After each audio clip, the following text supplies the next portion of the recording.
Guys, I just picked up a delivery of a 2019 BMW S1000R. It had a total of 611 miles on the odometer from the first owner. And right now, when I rode it back to my garage, it is sitting at 657 miles on the dot. The bike is essentially new. It was actually stored in a public storage, so you can see it's a little dusty, a little dirty here, but I'm going to be cleaning it up, doing a bunch of mods here, and I'm going to see if I can kind of document all the things that I'm going to be doing to the bike. I apologize for the dirty garage here, but this is definitely an amazing bike. Riding it back for about a good 40 miles on the highway, a little bit of local roads as well, was a lot different than the Yamaha FZ09 that I'm used to.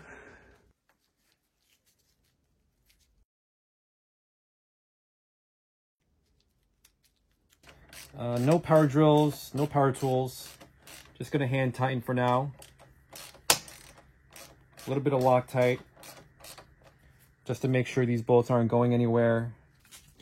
So these are the, I believe these are the small, I think these are the large X grips for like the iPhone Plus and the Max type of deal. And I believe this one's like the small one or like the medium. This is like a 3-inch. And I have no idea how I want to have this set up. I'm just going to go ahead and install it for now. And then when I do actually ride on the bike, I will adjust as I go, like so. Done. 2019 BMW S1000R, going to be installing the radiator grille protector and also the oil protector as well.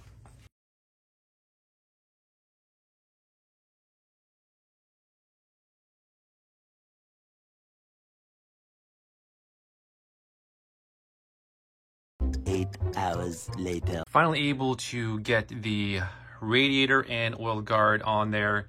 It definitely took a lot of while because I actually had to remove some of these side plastics here. It definitely took a lot of time. And also the bolts were not as easy to remove as well. Definitely gonna take at least a half an hour minimum to do this. It's not a beginner type of project. And yeah, it was definitely a long time, but I'm glad I did it. Hopefully I'm not gonna have any rocks or anything like that. These guards are definitely going to help protect a lot of the small rocks that might damage the fins. 2019 BMW S1000R. Gonna be doing the front brake and also the clutch levers. I went with CRG shorty levers, and also wanted to make a note that the clutch lever is not adjustable at all. So if you have short hands or smaller gloves or bigger gloves, this might be an issue. It is not adjustable at all. A little bit of a downside on that. I want to say maybe like a 2 out of 5 star from BMW on such a premium bike. CRG RC2 levers. This is billet adjustable lever. This is the clutch.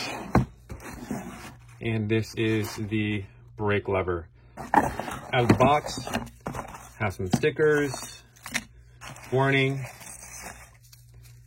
and here is the lever.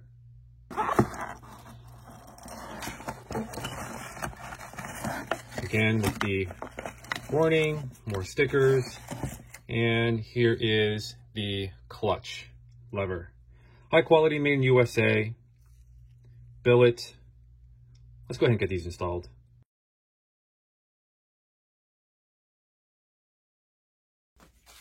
Here is the original.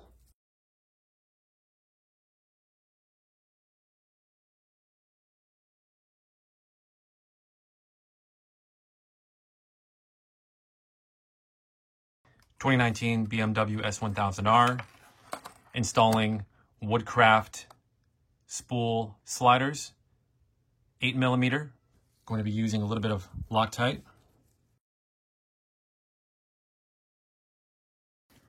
Reverse thread. Probably one of the easiest modifications you can do to your bike is installing spools. Woodcraft spools, 8mm for the 2019 BMW S1000R. Good to go.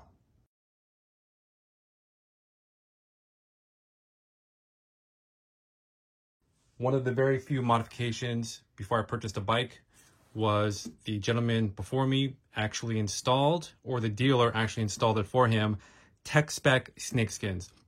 I would highly not recommend using these unless you want to have an ultra slick tank and grips. These are not technically considered grips in my opinion. I prefer stomp grips. So what I'm going to have to do is take these off, wipe it down, Goo Gone, clean it up, install new stomp grips. As you can see, Tech Spec snakeskins come off very, very easily. If you want to have some scratch protection, these might actually be pretty good, but to have grip and to use your lower body strength, highly recommend stomp grips. Model number 655-19011B. I purchased the black, not the clear, since the tank is also black. I'm going to be using some rubbing alcohol, clean up some of the parts where there was a little bit of dust. Let the rubbing alcohol dry and then begin installation. Okay, so I'm going to take a wild guess that this grip goes directly right here. There's a little notch here cut out for the bolts. That's just a wild guess. Maybe somewhere else, I'm not sure. It doesn't look like it fits anywhere else. Okay, so what I like to do is take a little bit and not tear the entire strip off. Uses 300 LSE adhesive, not VHB. So what I'm going to do is I'm going to go ahead and align everything as best as I can. So what I'm going to do is I'm going to align right here where this gap is as best I can. And then when I do have it where I want it, I'm going to go ahead and apply pressure to the front. And then I'm going to overlap it to the entire gas tank and just make sure it looks perfect on this end. Also, I would highly recommend putting your seat cover on as well, just to make sure it's not going to touch the seat, which it obviously doesn't. This way you have a little bit more play on adjusting. That looks perfect to me. So I'm just going to go ahead and apply pressure, slowly remove the backing, constantly apply pressure. What I like to do after this is to use a hair dryer or a heat gun to make sure that the adhesive stays on and has plenty of time and temperature to be applied. Stomp grips, made in the USA, 2019 BMW S1000R.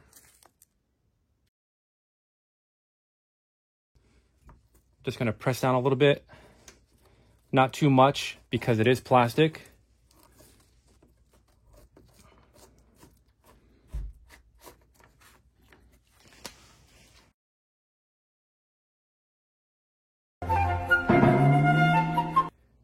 Alrighty, after a long day of working on the bike here, finally got pretty much everything good to go here.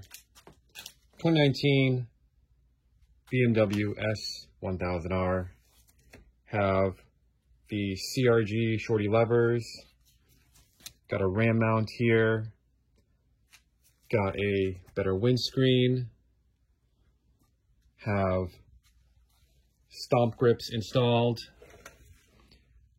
I also have a integrated tail here with turn signals. Unfortunately, the fender eliminator that I did purchase did not fit on this bike.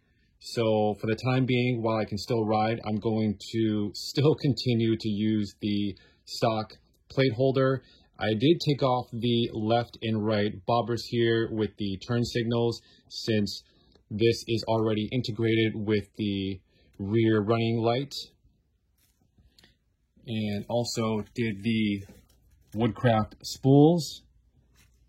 I was going to do the Woodcraft frame sliders, but unfortunately I have to cut plastics just a little bit here and there.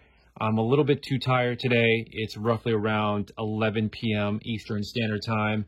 Been working on the bike for a couple of hours, but so far I'm very happy with the bike overall. And I'm not sure what else I need to do right now, but other than to ride it. I do need to lube the chain. I'm going to be bleeding the brake lines. Got to be putting in .4, and going to be doing engine ice as well as Rotella after 2,000 miles. So I have about another 1,400 miles to go. Tires are still pretty good. You can see there are still chicken strips there from the previous owner. A couple of things I want to do in the future, maybe very, very low priority, is going to be doing the rear sets. Changing the rear sets would be something that I would like to do. Maybe some more lighting. Not exactly sure. And also, I forgot to mention, I have radiator and oil guards. Just got those installed as well. Maybe a new damper as well. This damper is not the greatest, I feel like. Integrated front LED lights. I already have those on order. HID light and ballast. I actually have those, but did not get to install them today. Steel brake lines, which is a bonus. I do have stainless steel headers for the Acura coming in pretty soon. So I'm also going to be decanting this as well. Going to be doing the Brentune Flash as well. Other than that, not a whole lot. Probably also GB Racing covers, or maybe go with the Puig engine covers as well. But again, low priority. Really exhausted today. Got the bike today. Rode it for about a good 30-40 miles. Very excited. Happy about the performance and everything like that with the bike. I was a little skeptical with the instrument dial. I wasn't sure if it was actually going to be very intuitive or a little bit difficult to figure out, but all the controls are pretty easy to get used to. It literally just took me about 5 or 10 minutes to kind of play around with things, figure it out. Clutch is a lot better compared to the FZ09. This throttle is amazing, fly-by-wire, definitely a lot better, and also a huge upgrade compared to the 2016 Yamaha FZ09 that I was riding before. And I think I have one more upgrade, which will increase the horsepower by about 15 or 16.